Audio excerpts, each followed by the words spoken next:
नमस्कार बंधु माने आजिर एही कार्यक्रम को आपण मानंको स्वागत।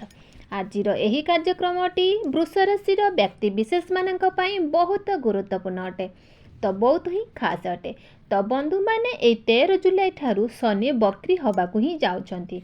तो वर्तमान शनि आपणकर एकादश भावरे गोचर करूछंती, किंतु जेतेबेले शनि बक्री होई जिवे तो गोटिए भाव अर्थात आपणक दशम भावर मध्य फल प्रदान करिवे।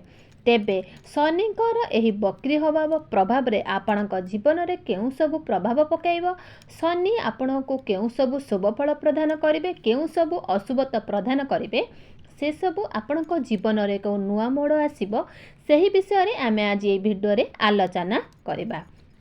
तो शनिकर ए बक्री हवा आपणक पई केते मात्रा रे शुभमय हेबो एवं केते मात्रा रे अशुभता रहिबो, से विषय रे आमे आज वीडियो रे आज विस्तार भाव रे आलोचना करिबा।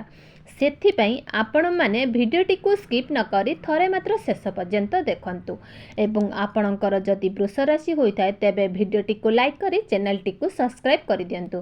कमेंट बॉक्स रे भक्ति एवं श्रद्धार सहित जय शनिदेव निश्चित लिखंतु। तो बंधु माने आसंदु आरंभ करिबा आज रही कार्यक्रम को, जहाँ आपणकर जन्म राशि एवं चंद्र राशि उपरे आधारित अटे।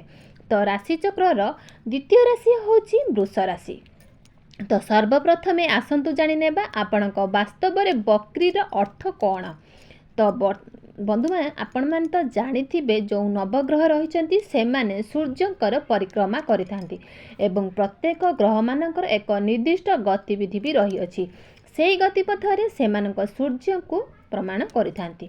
जेतेबेले ग्रह सूर्यंक ठारू ग्रह निजर निकटता बनै नियंती सेतेबेले तांकर गति धीर हो जाए एवं सेतेबेले सेही ग्रह मानक बक्री हो जाती।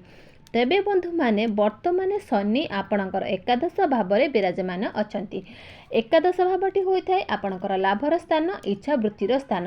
कुंडली रे एकादश भावटी को सबुठारु अधिक एवं शुभ स्थान बोली माना जायथाय। तो शनिदेव होउछंती आपणकर नवम भाव एवं दशम भावर अधिपति अर्थात भाग्य भाव एवं आपणकर कैरियर भावर अधिपति।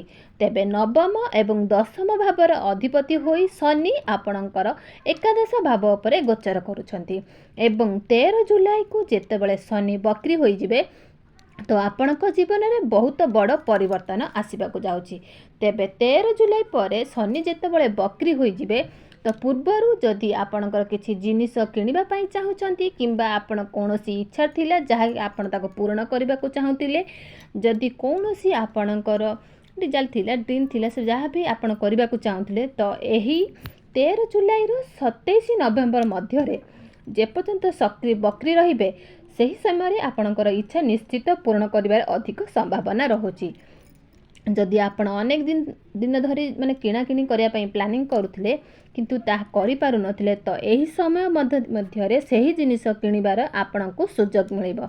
जेमिति कि आपणकर कोनोसी गाड़ी किनिबार चाहुचंती किंबा किछि ड्रिल करिबाकू चाहुचंती किंबा कोनोसी इलेक्ट्रिक जिनिस किणा किणी करियाकू चाहुचंती किंबा मेसिन किनिबाकू चाहुचंती किंबा एही सब समय मध्य रे आपण किनि पारिबे किंबा आपणकर कोनोसी लोन नवा पई चाहुचंती किंबा लोन नै पारु नथिले आपण लोन मिली पारु नथिला ताहा मध्य एही सम्मति अवबोध्य रे आपण किनि पारिबे। विशेष करी लुहा जनित वस्तु आपण एही समय गति भितर किनि पारंती किंतु आपणकर ताहा आपणकर लाभप्रद होबार स्थाव्यता अछि। जेतेबेले आपणकर शनि एकादश भावरे बक्री होई जिवे से आपणको गोटे भाव पूर्व अर्थात आपणकर दशम भावर फल मध्य आपणको प्रदान करिवे।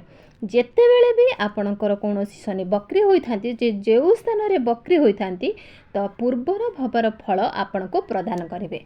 तो एहार प्रभाव रे जदि आपण कोनोसी चाकरी रे अन्वेषण रे रहिछंती चेष्टा परे मध्य आपणको चाकरी मिली पारु नाही तो 13 जुलाई रु 27 नवेम्बर मध्य रे आपणको चाकरी मिलिबार बहुत अधिक संभावना रहुची। एही समय आपणक पई चाकरी पई बहुत सुवर्ण सुजोग रहुची। तो आपणक चेष्टा जारी रखंतु। आपण जदि निजर कैरियर रे आपण जदि कोनोसी कार्य क्षेत्र रे ट्रांसफर करिया चाहुतले तो ट्रांसफर मध्य एई प्रकार होई जिवो। एही समय मध्य रे आपणकर कैरियर रे प्रमोशन होबार मध्य बहुत अधिक संभावना रहुची। जहाँ भी आपंकर अशुभत रही तार प्रतिकारक करूँ देखिए आपंकर सब समाधान आ जाए। रही दर्शक बंधु जय जगन्नाथ।